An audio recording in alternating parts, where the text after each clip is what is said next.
বাংলাদেশের সংবিধান অনুযায়ী তিনি যখন আক্রোশের সাথে কোনো সিদ্ধান্ত দেন তখন কি তিনি আর প্রধানমন্ত্রী থাকার যোগ্যতা রাখেন কিনা?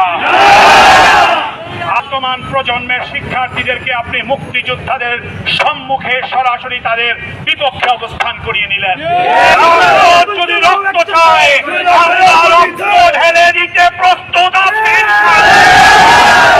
রাজপথ যদি জীবন চায় আমরা জীবন বিলিয়ে দিতে প্রস্তুত আছি। আমাদের ভবিষ্যৎ প্রজন্মকে আপনাদের মতো স্বৈরাচারদের হাতে আমরা এভাবে ছেড়ে দিতে পারি।